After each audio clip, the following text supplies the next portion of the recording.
السلام عليكم، كيفكن؟ اليوم إن شاء الله بدنا نحضر مع بعض وصفة لذيذة ومميزة جدا. رح نعمل شوربة العدس على الطريقة التركية. إذا حبيتوا فكرة الفيديو لليوم ما تنسوا الاشتراك بالقناة والضغط على زر الجرس الأحمر ليوصلكن كل جديد. يلا خلينا نشوف طريقة التحضير. بطنجرة على النار بدنا نحط ملعقة زبدة، منزيد فوقها شوي من زيت الزيتون، واكيد انتو فيكن تستبدلون بالزيت النباتي ما في مشكلة، بس هي الزبدة بتعطيها طعمة طيبة.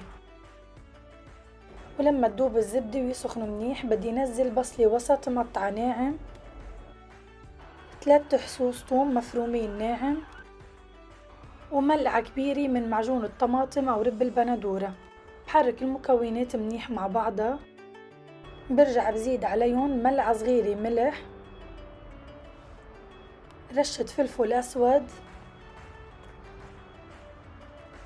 نص ملعقة صغيرة من البابريكا، وملعقة صغيرة ممسوحة من النعناع اليابس. مرة جديدة بحرك المكونات كلها مع بعضها. من بعد ما تقلت البصلة بدي زيد عليها حبتين بطاطا وسط، أنا قطعتهم لمكعبات بهيدا الشكل، كوبين من العدس الأحمر غسلتهم وصفيتهم منيح من المي،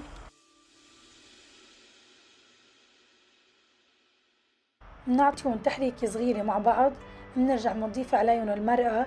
أنا هون دوبت مكعب ماجي بمي سخنة، وأكيد إذا كنتوا سالقين من قبل بنهار دجاج أو لحمة وباقي عندكن المرقة فيكن تزيدوها. بنرجع بنزيدلها مي سخنة لحتى نغمرها منيح.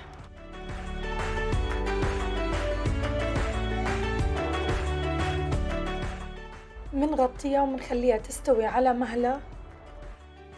هيدا هو شكلها للشوربة من بعد ما استوت. هلا يلي رح نعمله بناخد قصهم منها وبنحطهم بالخلاط، بنطحنهم منيح، واكيد فيكن تستخدموا الهاند بلندر.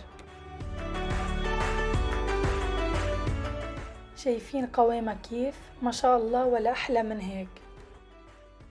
منعدل الملح ومنزيد عليهم تقريبا 3 ملاعق كبار من عصير الحامض او الليمون، وبنرجع بنطحنهم مرة تانية.